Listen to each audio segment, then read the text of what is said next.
ఒక్క రూపాయి ఖర్చు లేకుండా, ఒక్క మందు వాడకుండా, డాక్టర్ దగ్గరికి పోకుండా, ఆసుపత్రుల్లో చేరకుండా 180 రోగాలు మనమే బాగు చేసుకోవచ్చు. అది కన్సెప్ట్. అది తెలియాలంటే, ఆ కన్సెప్ట్ మనకు అర్థం కావాలంటే ప్రతి దేశము పాటిస్తున్న ఒక భావన లేదా కన్సెప్ట్ మనకు ముందు తెలియాలి. దాని పేరు డిసీజ్ బర్డన్ లేదా రోగాల బరువు అనే కన్సెప్ట్. అది ఏ దేశమైనా, ఈ ప్రపంచంలో ఉన్న ఏ దేశమైనా తమ ప్రజల యొక్క ఆరోగ్య అవసరాలు, వైద్య అవసరాలు రెండు తేడా ఉంది. ఆరోగ్య అవసరాలు అంటే తిండి, మంచినీళ్ళు, పారిశుద్ధ్యము, ఇళ్ళు, టీకాలు ఇలాంటి ఆరోగ్య అవసరాలు. వైద్య అవసరాలు అంటే రోగాలు వస్తే చేర్చుకోవడానికి ఆసుపత్రులు, బెడ్లు, నర్సులు, డాక్టర్లు, మందులు, ఆపరేషన్ సామాగ్రి, ఇవి వైద్య అవసరాలు.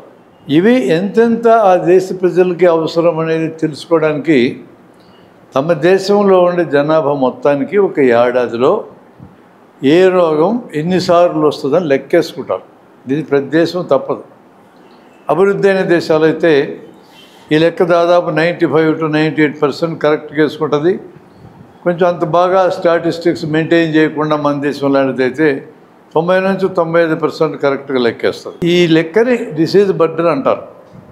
అంటే ఏ రోగం ఎంత ఫ్రీక్వెంట్గా వస్తుందని చెప్పడమే. 140 కోట్ల మంది జనం మన దేశంలో ఉన్న వాళ్ళకు ఒక ఏడాదిలో ప్రతి ఒక్కరికి ఒకసారి జలుబు వచ్చిందని యావరేజ్ని లెక్కేసుకుంటే 140 కోట్ల రోగాలు అంటాం. రోగాల నంబర్ మనకి ఇక్కడ ఇంపార్టెంట్. రోగాల వెరైటీ కాదు. వెరైటీ కొన్ని వేలు ఉంటాయి. కొన్ని రోగాలు సంవత్సరం అంతట్లో 10 కూడా రావు, 140 కోట్ల మందికి కూడా. కొన్ని 1000 కంటే రావు, కొన్ని 10,000 కంటే రావు. అట్లా ఎక్కువ జబ్బులు తక్కువ సంఖ్యలో వస్తాయి. కామన్గా వచ్చే జబ్బులు ఎక్కువ మందికి వస్తాయి. జలుబు ఎక్కువ మందికి వస్తుంది, పొడి దగ్గు ఎక్కువ మందికి వస్తుంది, జ్వరం ఎక్కువ మందికి వస్తుంది, కొద్దిగా నుల్లొప్పి ఎక్కువ మందికి వస్తుంది. ఇలాంటివి ఎక్కువగా వచ్చే సంఖ్య చాలా ఎక్కువ ఉంటుంది. అందుకనే మాకు వైద్యంలో సూత్రం ఉంది. మా ప్రొఫెసర్లు చెప్తారు, ఏదైనా ఒక రోగి దగ్గరకు వచ్చినప్పుడు రేర్ డయాగ్నోసిస్ మనం ఊహించాలన్నా, కామన్ గుండె ఊహించాలన్నా అని మాకు పాఠం చెప్తారు. Rare diagnosis will rarely be correct, common diagnosis is commonly correct. అది సూత్రం. కామన్గా వచ్చే జబ్బును ఊహిస్తే కామన్గా కరెక్ట్ అవుతుంది. పుస్తకంలో చదివినాం కదా 100 పేజీల నుంచి ఒక జబ్బు అని, చాలా రేర్ జబ్బు, అది ఊహిస్తే రేర్గా కరెక్ట్ అవుతుంది. ఈ లైన్స్లో ఇప్పుడు చదువు చెప్పడం లేదు మెడికల్ కాలేజీలో. మెడికల్ కాలేజీలో సిరోసిస్ ఆఫ్ లివర్ జబ్బు గురించి 50 పేజీలు ఇస్తారు. అది అంత కామన్ జబ్బు కాదు. జలుబు గురించి అత్యంత కామన్. జలుబు, కీళ్ళ నొప్పులు, జ్వరాలు అత్యంత కామన్. దేశంలో ఉండే టోటల్ రోగాల్లో 60-70% ఇవే ఉంటాయి. వాటిని ఎక్కువ చెప్పరు. అంటే వైద్య విద్యలో కూడా ప్రాబ్లం ఉంది. ఇట్లా లెక్కేసి టోటల్ చేస్తారు. ప్రతి జబ్బు తీసుకుంటారు, సంవత్సరంలో ఎంతమందికి వస్తుందో లెక్కేస్తారు, టోటల్ చేస్తారు. అన్నీ కూడితే వచ్చింది దాని పేరు డిసీజ్ బర్డన్ లేదా రోగాల బరువు. ఇందులో 150 రకాల రోగాలకి అసలు వైద్యం అక్కర్లేదు. ఇంకో 10% రోగాలకి కొద్దిపాటి మందులు, ఆ మేరకు కొద్దిపాటి ఖర్చు. ఇంక డాక్టర్ వల్లే, ఆసుపత్రి వల్లే, అది 10%. అప్పుడు ఇక 90 అయిపోయినాయి. ఇక 10 మిగిలినాయి. 10లో 5 రోగాలకి కొంచెం శిక్షణ ఇస్తే వైద్యం రానోడు కానీ, అసలు వైద్యం డిపార్ట్మెంట్లో లేనోడు కానీ, చదువు కూడా లేనోడు కానీ చేయొచ్చు. 5%. నేను ఉదాహరణలు ఒక్కొక్కదానికి ఒక్కొక్కటి ఇస్తాను. ఇప్పుడు ఈరోజు దేశంలో ఉన్న అన్ని స్పెషాలిటీలు, సూపర్ స్పెషాలిటీలు, ఇన్ని హాస్పిటళ్ళు, ఇన్ని అద్దాల్లాగా మెరిసే హాస్పిటళ్ళు, ఎంతమంది నర్సులు, డాక్టర్లు, ఇతర సామాగ్రి, ఇవన్నీ కూడా 5% జబ్బులకి. ఇది ఎంత భయంకరమైన సత్యమో మీకు అర్థం కావాలి. నేను మీకు ఇప్పుడు ఎవిడెన్స్ చెప్తాను. కరోనా రోగం అందరినీ బీభత్సంగా భయపెట్టింది ప్రపంచమంతా. మన దేశంలో కనీసం 50 లక్షల మంది మరణించారు. 5 లక్షలని అబద్ధాలు ఆడుతున్నారు. ఎందుకంటే 50 లక్షలని అంటే తిడతారు జనం ఉందరని మొత్తం సున్నా కొట్టి పారేస్తున్నారు. చివర 5 లక్షలని మాట్లాడుతున్నారు. ప్రపంచంలో ఉన్న స్టాటిస్టిక్స్లో 50 లక్షలు నమోదు చేశారు. ఎవడు ఒప్పుకోడు ఇక్కడ 50 లక్షలు అంటే. గంగా నదిలో శవాలు వరదలాగా వారినాయి. పైగా దాన్ని తగినట్టు మనం కూడా జనాన్ని వదిలేసినాం. కొన్ని రాజకీయ అవసరాల కోసం వదిలేస్తున్నారు, కొన్ని గంగలో మునగడానికి వదిలేస్తారు, ఇట్లా రకరకాలు వదిలేస్తారు. పట్టించుకోవాలి ఎవడు. ఏమిందో జనాభాలో కొంతమంది పోతే పేర్లు అనుకున్నారో మనకు తెలియదు. అటువంటి కరోనా జబ్బు గురించిన కంప్లీట్ స్టాటిస్టికల్ డీటెయిల్స్ ఈరోజు మన దగ్గర ఉన్నాయి. ఇది ఈరోజు సంగతి కాదు, జబ్బు మొదలైన 6 నెలలకే మా దగ్గర ఉన్నాయి. అలా సింపుల్ లెక్కలు అవి. కరోనా పాజిటివ్ అంటే నీ శరీరంలో కరోనా వైరస్ ఉన్నట్టు లెక్క. పాజిటివ్స్లో 35% జనానికి ఒక్క లక్షణం కూడా లేదు. ఇంకా వాళ్ళకి మందులు ఏం వాడతాం, అవసరమే లేదు. పాజిటివ్స్లో 45% మందికి కొద్దిగా జ్వరము, కొద్దిగా జలుబు, కొద్దిగా దగ్గు వచ్చి 5 రోజుల్లో తగ్గిపోయింది. 35 + 40 80. ఒక్క మందు అక్కర్లేదు, ₹1 ఖర్చు లేదు, ఆసుపత్రి అక్కర్లేదు, డాక్టర్లు అక్కర్లేదని హెడింగ్ కింద కరోనా లాంటి జబ్బు కూడా పడిపోయింది 80%. మీకు ఇక్కడే సాక్ష్యం చూపిస్తాను చెప్పు. ఈరోజు మనకు వచ్చే జ్వరాలలో షార్ట్ వైరల్ ఫీవర్స్ అనేవి 80%. ఈ షార్ట్ వైరల్ ఫీవర్స్ అన్నీ ఇప్పుడు నేను కరోనా 80% ఎలా ప్రవర్తించింది అలానే ప్రవర్తిస్తాయి. 5 రోజుల లోపల వైద్యం అక్కర్లేదు. బ్రిటన్ లాంటి చోట్ల, అంటే వైద్యం అత్యంత పై స్థాయికి ఎదిగిన చోట్ల 100-150 కుటుంబాలకు ఒక ఫ్యామిలీ డాక్టర్ ఉంటాడు. ఆ కుటుంబాలు ఎవరికైనా జ్వరం వస్తే ఫ్యామిలీ డాక్టర్కి ఫోన్ చేస్తారు. ఫోన్లోనే వివరాలు అడుగుతాడు అతను. అది షార్ట్ వైరల్ ఫీవర్ అనే నిర్ణయానికి కానీ డాక్టర్ వస్తే మీరు హాస్పిటల్కి రావద్దు, ఏ మందు వాడొద్దు, నన్ను కలవద్దు, 5 రోజుల దాకా మీకు తగ్గకపోతే అప్పుడు రా అంటాడు. దీన్ని బట్టి ఏమర్థమవుతుంది మనకి? ప్రపంచవ్యాప్తంగా షార్ట్ వైరల్ ఫీవర్స్కి వైద్యం ఏమీ లేదు. అది అన్ని చోట్ల 80%. కానీ ఇప్పుడు మన సిచ్యువేషన్కి వద్దాం. ప్రైవేటైజేషన్ ఉంది ఇక్కడ, వైద్యం కూడా ప్రైవేటు. నా దగ్గరికి ఎవరైనా జ్వరమని వస్తే నేను ఇట్టే చెప్తానా, నీకు వైద్యం అక్కర్లేదు, ఇంటికి పోని చెప్తానా? చెప్పగలిగే ధైర్యం ఈ ఊళ్ళో ఒక డాక్టర్ కన్నా ఉందా? చెప్తే ఏమంటారు? అనుమానంగా చూస్తున్నాడు పేషెంట్. ఈ నా కొడుకు వైద్యం కాదు. నేను 80 కిలోమీటర్ల నుంచి నంద్యాల అవతల నుంచి వస్తే నువ్వేం రోగం లేదంటవా? నేనేం పిచ్చినా కొడుకునా ఇక్కడ దాకా రావడానికి? ఆడు పిచ్చోడే, నాకు తెలుసు అది, ఇంత దూరం రావడం అనేది. అక్కడ ఎవరు చెప్పేటోళ్ళు లేడు, ఇది రోగం కాదురా, నీకు ఏం కాదు పోని చెప్పేటోడు. ఇక్కడ దాకా వచ్చి ఇది ఖర్చు పెట్టుకొని వస్తే ఏం రోగం లేదంటమైంది అని జనం అనుకుంటారని మేము అనుకుని 3000కి పరీక్షలు, ₹1000 మందులు రాస్తాం. మీ సార్ చెప్పాడు కదా, 10,000 లేచిపోయి ఉండేవి. అట్లాంటి ఉదాహరణ కూడా చెప్తాను నేను. చురుక్కు అని వస్తారు మా దగ్గరికి. గుండె డాక్టర్ దగ్గర పోతారు డైరెక్ట్గా, మా దగ్గర కూడా. గుండె దగ్గర చురుక్కు ఎంత పెద్ద లావు జబ్బు అని. అది గుండె జబ్బు కానే కాదు, చురుక్కు అని గుండె జబ్బు ఎప్పటికీ రాదంతే. డిక్లేర్ చేసి చెప్తున్నా. నొప్పి ఎక్కడ అంటే గుండె జబ్బు అయితే చెయ్యి ఇట్లా పెట్టాలా, ఒక ఏళ్ళతో చూపించు ఎక్కడ నొప్పి అని అడుగుతాం మేము. అక్కడ తెలియటం లేదు సార్, మొత్తం తెలుస్తుంది అంటాడు. కాదు చెప్పు అని అడిగితే వెంటబడతాం. ఇట్లా నొక్కి ఇక్కడ అంటాడు. మేము అక్కడ దాగం, మళ్ళీ అక్కడ ఏళ్ళు పెట్టి నొక్కుతాం. అక్కడే నొప్పి అన్నాడు అనుకో, ఇది గుండె జబ్బేగా. ఒక స్పాట్లో నొప్పి తెలిసినా చురుక్కు అని వచ్చినా ఇది గుండెపోటు కాదు, గుండె నొప్పి కాదు. మీరు ప్రశాంతంగా ఇంటికి వెళ్ళి నిద్రపోవచ్చు. ఓపెన్గా చెప్తున్నాను నేను ఈ విషయం. కానీ వీళ్ళు హార్ట్ డాక్టర్ దగ్గరికి వెళ్తే నేను చెప్పిన భాష చెప్పే సమస్య లేదు. ఒకవేళ అలా చెప్పి అతను బయటికి వెళ్ళి ఏదన్నా అయితే గుండె డాక్టర్ కూడా జబ్బు కనుక్కోలేదు తిడతారని భయం వాళ్ళకి. సేఫ్ ప్రాక్టీస్ అనేది చేసి దాంట్లో భాగం కింద ఈసీజీ చేయిస్తాడు, ట్రెడ్మిల్ పరీక్ష చేయిస్తాడు, ఈకో పరీక్ష చేయిస్తాడు, 3000 ఖర్చు అవుతుంది. తర్వాత మళ్ళీ ₹1000 మందు రాస్తాడు, 4000 ఖర్చు అవుతుంది. అక్కడ తేలకపోతే ఆడు కర్మ. కరోనా యాంజియోగ్రామ్ తీర్చుకో 12,000 ఖర్చు అవుతుంది. 40 ఏళ్ళ వయసు దాటిన వాళ్ళందరికీ కరోనా యాంజియో తీస్తే ఖచ్చితంగా రక్తనాళం ఎంత కొంత బూడిపోయి ఉంటుంది. మీ అందరికీ బూడిపోయి ఉంటుంది, మరి ఆ పిల్లలకు తప్ప. అదిగో బూడిపోయింది అంటాడు డాక్టరు. మరి ఏం చేయాలి సార్ అంటారు. ఎడల్పు చేర్చుకుంటాడు, చెయ్యి సార్ అంటారు, 1,50,000 తెచ్చుకుంటాడు. ఇంక పోతా ఉంటే మా మొబైల్ సార్లు అంటారు, సార్ ఒక్క నిమిషం రా అని పిలుస్తాం. అది ఎడల్పు చేసినాక మళ్ళీ బూడిపోకుండా ఉండడానికి లోపల గొట్టం బిగిస్తాం సార్ అంటాడు. ఒక గొట్టం అవసరమవుతుందో, 2 అవసరమవుతుందో, 3 అవసరమవుతుందో చెప్పలేము. ఫారిన్ గొట్టం అయితే 1,30,000 అవుతుంది, ఇండియా గొట్టం అయితే 30,000 అవుతుంది. ఏది కావాలి సార్ అని అడుగుతాం. ఏ గొట్టం అడుగుతారు సార్ మీరు? ఇప్పటికి 100 మీటింగ్లో చెప్పిన ఇదే కథ. ఒక్కరు కూడా ఇండియా గొట్టమని నాకు చెప్పాల. అందరూ దేశభక్తులే. మళ్ళా మోడీ చెప్తా ఉంటాడు దేశభక్తి గురించి, ఆయన కూడా వేసుకోడు ఇండియా గొట్టం. ఆయనకు అవసరమైతే కూడా దొంగ కోతలకు వస్తారు. ఇండియా అంటే దేశభక్తుడు, అబద్ధాలన్నీ.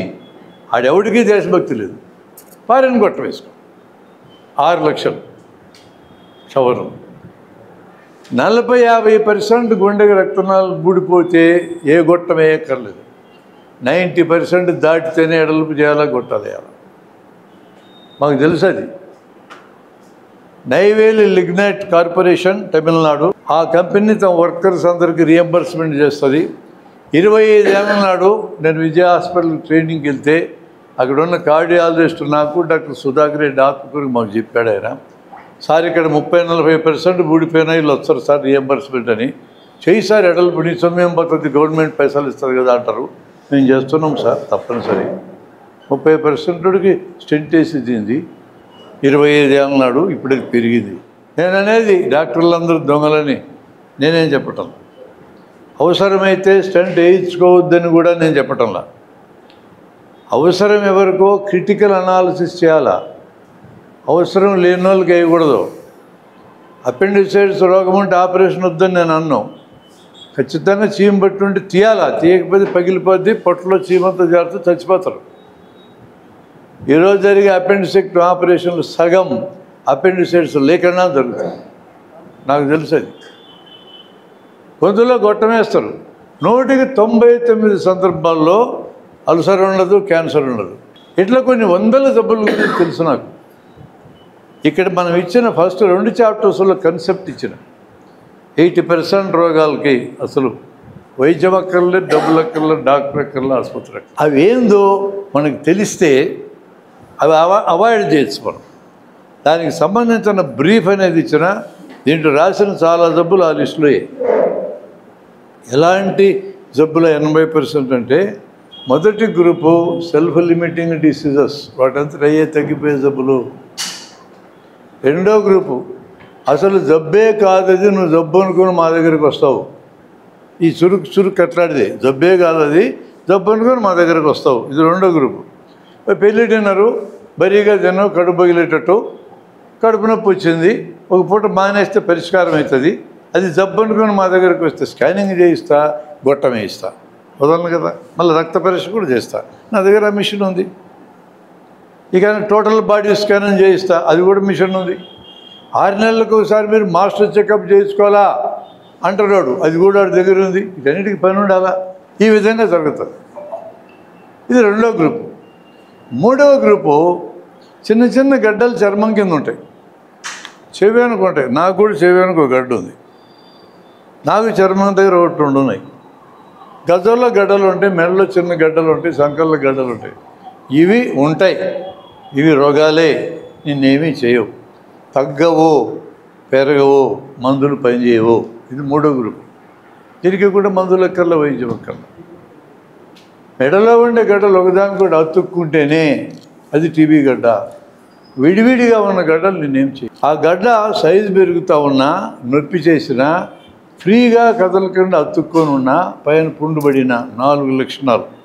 ఈ 4 లక్షణాలు ఏ ఒక్కటి ఉన్నా వైద్యానికి వెళ్ళాలి, లేకపోతే అక్కర్లేదు. ఇది మూడో గ్రూప్. ఇక 4వ గ్రూపు సైకోసోమాటిక్ రోగాలని, టెన్షన్తో వచ్చే రోగాలు. ఇప్పుడు టెన్షన్ లేనివాడు 140 కోట్ల మందికి టెన్షన్ ఉంది. ఇప్పుడు ఎన్నికల సీజన్, ప్రతి రాజకీయ నాయకుడికి టెన్షన్ ఉంది. గెలుస్తాననుకునేవాడికి టెన్షనే, ఓడిపోతాననుకునేవాడికి కూడా టెన్షనే. పిల్లలకి టెన్షనే, పెద్దలకి టెన్షనే. పరీక్షలు జరుగుతూనే ఇప్పుడు 10వ తరగతి మొదలైంది. పిల్లలకంటే వాళ్ళ అమ్మ నాన్నలకి టెన్షన్ ఎక్కువ. ఏ రోజు కొత్త రోగాలు వస్తాయి వాళ్ళకి. టెన్షన్ హెడేక్ అంటారు. టెన్షన్ హెడేక్, టెన్షన్తో హెడేక్ వస్తుంది. టెన్షన్తో వచ్చే రోగాలు 40-50 రకాల రోగాలు ఉన్నాయి. దీనికి వైద్యం యాక్చువల్గా అక్కర్లా, టెన్షన్ వదిలించుకోండి సార్. టెన్షన్ వదిలిస్తామేమని చెప్పే యోగా సెంటర్లు పెద్ద బిజినెస్ అయిపోయింది. ఇప్పుడు పెద్ద బిజినెస్, మామూలు బిజినెస్ కాదు. వాడికి పన్నులు కూడా వేయరు గవర్నమెంట్, ఇష్టం వేసేసుకోండి. ఎట్లా పెడితే అట్లా రిజిస్టర్ చేసుకోవచ్చు అండి. నువ్వు ఆ యోగా చేసి సెంటర్లోకి వెళ్ళేటప్పుడు నీ టెన్షన్లన్నీ బయట తగిలిస్తావు, లోపలికి పోతావు, గంట సేపు ప్రశాంతం కూర్చుంటావు, ఏమి అంటుందో నీకు, ఏమీ గుర్తురావు. ఎవరైనా అప్పుల్లో ఉన్నా కూడా గుర్తురారు. ఆ టైంలో బయటికి రాగా అన్నీ తగిలించుకొని బయటకు వస్తావు. ఏ ప్రయోజనం దాంతో? అటు కాకుండా టెన్షన్ నీ ఆలోచన పద్ధతిని మార్చుకోవడం ద్వారా ఎలా వదిలించుకోవచ్చో జన విజ్ఞానికి నేర్పించగలరు. అది నేర్చుకొని ప్రాక్టీస్ చేస్తే అది టెన్షన్ రోగాలన్నీ పోతాయి. 4 రకాల జబ్బులు, ఈ 4 80% పడతాయి. చదువు రానివాడు కూడా శిక్షణ ఇస్తే రోగాలు బాగు చేసుకోవచ్చు. ఏ గ్రూప్ ఇది? 3వ గ్రూపు, 5% గ్రూప్ ఇది. ఈ ఊళ్ళో భారత్ హెయిర్ డ్రెస్సర్స్ అని మన బస్టాండ్ దగ్గర మంగళ షాప్ ఉంది. ఆయన పేరు అయ్యన్న, పొద్దున కూడా గెలిచాడు ఆయన. ఆయన ఇప్పటికి 25-30 ఏళ్ళ నుంచి కంట్లో నలకలు పడితే తీసేస్తున్నాడు. ఆయనకి వైద్యం గురించి ఏమి రాదు, చదువు కూడా పెద్ద లేదు. నేర్పించవచ్చు అతనికి. నేను నేర్పించాను 35 ఏళ్ళ నాడు, 86లో నేను హాస్పిటల్ పెట్టినప్పుడు ఆయన మొట్టమొదటి నాకు పరిచయం అయినాడు. నేను ఇంటికి వచ్చి కటింగ్ చేస్తా సార్ అన్నాడు. అప్పటి నుంచి ఇప్పటిదాకా కటింగ్ ఇంటికి వచ్చి చెత్త ఇయాలు కూడా కటింగ్ చేసినాడు. అంత మంచి ఫ్రెండ్ నాకు. అతను నేర్పించా విద్య. కంట్లో నలకబడితే బేసన్లో నీళ్లు పోసి తలకాయ ముంచి 10 సార్లు రెప్పలు ఆడిస్తే 190 మందికి నలకలు పోతాయి. ఇప్పుడు ఆయన షాపులో ఏమీ చేయలేడు కాబట్టి ఆయన ఏం చేస్తాడు, ఈ అద్దాలు రీడింగ్ గ్లాసులు, చెత్తారు అద్దాలు ఉంటాయి, కింద రీడింగ్ గ్లాసే ఉంటుంది, అది పెట్టుకొని చూసుకుంటాడు. ఓ చిన్న దూది నీళ్ళలో తడిపి కొనలాగా చేస్తాడు. 2 చుక్కలు మంది వేస్తాడు. మంది వేయకుండా తీస్తే మొదటి గ్రూపులోకి వస్తుంది. మంది వేసి చేస్తే 10% గ్రూపులోకి వస్తుంది. శిక్షణ ద్వారా చేయగలంటే 3rd గ్రూపులోకి వస్తుంది. ఒకే జబ్బు 3 గ్రూపుల్లోకి వచ్చేది. నీళ్ళల్లో తలకాయ పెట్టి కళ్ళు ఆడిస్తే నలకా పోతుంది అనేది 80% గ్రూపులోకి వచ్చింది. 2 చుక్కలు మత్తుకి మంది వేస్తాడు జైలుకేనని. అది వేస్తే 2వ గ్రూపులో కొంచెం మందు కొంచెం ఖర్చులోకి వస్తాడు. 3rd గ్రూపులోకి ఎప్పుడు వస్తాడు? శిక్షణ ఇస్తే నేర్చుకోవచ్చు అనే గ్రూపులోకి వస్తుంది. అట్లా చేస్తాడు ఆయన. ప్రతిరోజు 10 మందికి తీస్తాడు, డబ్బులు తీసుకోడు. అది ఏదో ఒక దేవత హుండీ పెట్టాను, ఇష్టం వచ్చిన 4 రూపాయలు వేసిపో అంటాడు. ఇష్టం వచ్చిన వేస్తాడు, లేకపోతే లేదు. ఏం పర్టికులర్గా ఏమి ఉండడు. వేస్తాడు అయినా కూడా 5-10. డాక్టర్ దగ్గరికి వస్తే ఏమవుతుంది ఇప్పుడు చూడు. ఈ నలకల వాళ్ళందరూ కంటి డాక్టర్ దగ్గరికి పోతే ఫీజే 500 చూడడానికి. ఫస్ట్ అక్కడ స్టార్ట్ అవుతుంది. ఓకే, తర్వాత తీయడానికి ఊరికి తీస్తారా, ఒక 500 తీసుకోడా, 1000 రూపాయలు ఖర్చు కావడం కంట్లో నలక బయటికి రావు. ఇప్పుడు నేను చెప్పిన ఈ స్కీమ్లో చివరి 1% మాత్రమే కంటి డాక్టర్ దగ్గరికి పోవాలా, 99 పోనక్కర్లా. అట్లాంటి వివరాలన్నీ దీనికి ఇచ్చినాం. మనం కంట్లో నలకెట్ట తీయాలో మనం రాసినాం. ఈ జబ్బులన్నిటి మీద వీడియోస్ ఉన్నాయి మనకి, నా యూట్యూబ్ ఛానల్లో మొత్తం ఉన్నాయి. ప్రజలకి విరివిగా నేర్పాలి ఇవన్నీ. ప్రజలందరి దగ్గరికి కానీ ఈ కన్సెప్ట్గా వెళ్తే మన దేశానికి ఏడాదికి 30 నుంచి 40 లక్షల కోట్ల రూపాయలు మిగులుతాయి. 30 to 40 lakh crores, చిన్న మొత్తం కదా. ఇప్పుడు అనవసరంగా ఖర్చు అవుతావు. ప్రజలకి విద్య మనం అందించాలి. నేను ₹1 ఆదాయం జనానికి పెంచలేను, జన విజ్ఞాన వేదికగా. నీ కోట్లు మిగిలే పని నేను చేయగలను. అందుకని ఇలాంటి పుస్తకాలు మనం రాస్తున్నాం. మీరంతా చదివిన తర్వాత మీకు ఎక్కడైనా డౌట్స్ వస్తాయి, మనం అప్పుడప్పుడు కలుస్తుంటాం. మీ డౌట్స్ అన్నీ తీర్చుకోవచ్చు. బుక్ రాసి బయటకు వచ్చినాక మొదటి చాప్టర్ని ఇంకా ఇంకొంత ఎక్కువ రాసి జబ్బులు ఉదాహరణలు కూడా 40-50 ఇవ్వాలని అనిపించింది నాకు.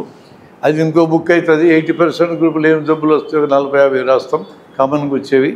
10% లేవు వస్తాయి, 5% లేవు వస్తాయి. చివరి 5లో ఆ చివరి 5కు సంబంధించినటువంటి వివరాలను ఇంకో బుక్ రాసిన నేను. ప్రజల ఆరోగ్యం ప్రజల చేతికని 1000 పేజీల బుక్. అది ఒక 15 రోజులు వస్తుంది. అది ఆ పుస్తకంలో సొంతంగా చివరి 5% జబ్బులు కూడా వైద్యం చేసుకోవాలంటే ఆ బుక్ పనికి వస్తుంది. మిగతా 95కు వైద్యం కావాలంటే ఈ బుక్ పనికి వస్తుంది. అంటే 100% జబ్బులకి ఏదో రూపంలో వైద్యం చేసుకోవచ్చు. ఫైనల్గా నువ్వు డాక్టర్ దగ్గరికి పోవాల్సిన అవసరాలను మినిమైజ్ చేయడం కోసం ఇవి రాసి. ఖచ్చితంగా మా డాక్టర్లకి వ్యతిరేకమైన పుస్తకాలు. వాళ్ళు కడుపు మండుతూ ఉంటుంది చూస్తే. ఎవరిని అడ్డం వచ్చి ఇట్టాడే రాస్తుంటారు. కాకపోతే నేను మైనారిటీ, ఒక్కరిని ఇంత పెద్ద ఊళ్ళో కాబట్టి నా మీద అంత కోపం చేసుకోవాలి. ఏదో పిచ్చినా కూడా ఇట్టే చేస్తుంటాలి. ఇప్పటి నుంచి 86 నుంచి ఇట్టే చేస్తున్నా వదిలేసినారు నన్ను. జనమందరికి ఇవి కానీ జనమే నేర్చుకుంటూ అడుగుతారు. జనం నేర్చుకున్నారనుకో, టానిక్ రాశాడు డాక్టరు. టానిక్ దేనికి సార్ అని అడిగాడు అనుకో, ఏముంటుంది టానిక్లో? 140 రూపాయలు టానిక్లో 5 రూపాయలకి లివర్ ముక్క, 5 రూపాయలకి ఆల్కహాల్ ఉంటుంది. ఆల్కహాల్ దేనికి పని చేస్తుంది? అది ప్రమాదం. 5 రూపాయలు లివర్ ముక్క కోసం 140 పెట్టి కొనాలనా అని అడిగాడు అనుకో పేషెంట్, ఏం చేస్తాడు డాక్టర్? అప్పుడు నీకు అక్కర్లేదు వదిలేలే అంటాడు. ఎవడు చెప్పిండి ఇదంతా అడుగుతాడు. ఇప్పుడు నాలాంటి వాళ్ళు పేర్లు వస్తాయి బయటికి, మన నోటికాడు కూడి తెస్తున్నారు కొడుకుని అనుకుంటాడు. టానిక్ లాంటి పనికిమాలిన మందు జనానికి రాసి 15,000 crores ఏడాదికి దాని ఖర్చు. అదొక్కటే, ఒక్క మందే. అంతా కలిపితే 30-40 లక్షల కోట్లు అన్నా, దీని వాటా 15,000 కోట్లు. అవన్నీ వదిలించాలి, జనం ఉండకూడదండి. ఇది మన ఉద్దేశం. ప్రజలను ఎడ్యుకేట్ చేయటువంటి అదని అభిప్రాయం. జన విజ్ఞాన వేదిక డబ్బు ఖర్చు కాకుండా మిగిలించడంలో ఖచ్చితంగా మేము ఎక్స్పర్ట్లం. వైద్యానికి సంబంధించి చాలా డేటా మనం ఇవ్వగలం. అటువంటి ఒక ప్రయత్నం ఈ చిన్న పుస్తకం. ఈ పుస్తకం ద్వారా ఏ జబ్బులు ఎవరి దగ్గరికి పోకుండా మనమే బాగు చేసుకోవచ్చు, ఇక్కడ తెలిసిపోద్ది. హార్ట్ అటాక్ అనే సబ్జెక్టు నేర్పిస్తున్నాం. గుండె ఆగిపోతే ఆడించడం ఏ గ్రూప్ కింద వస్తుంది? టెక్నిక్. ఇది 5% గ్రూపులోకి వస్తుంది, 3rd గ్రూపులోకి వస్తుంది. అది నేర్పించడానికి చదువు అక్కర్లా. నేను తిరుపతి దగ్గర చదువు రానోడికి నేర్పించా, రైతు బిడ్డకి. వర్షాకాలం వచ్చినప్పుడు మెరుపు దిగులు ఒక రైతు పడిపోతే గుండె ఆగిపోయింది. ఆడికి మెడలో నాడు చూశాడు, గుండె ఆగిపోయిందని అర్థమైంది. ఇమీడియట్గా నేల మీద పడుకోబెట్టి ఎదురు నొక్కడం మొదలెట్టాడు. 20 times నొక్కగానే లేచి కూర్చున్నాడు. ఎవరికి నేర్పినాం? డాక్టర్కి నేర్పలా. చదువుకున్నవాడికి కాదు నేర్పింది, మేము ఏం చదువు లేనివాడికి నేర్పించాం. కాబట్టి టెక్నిక్ వస్తే బాగు చేసుకోవచ్చు. 5% గ్రూపులో పడుతుంది.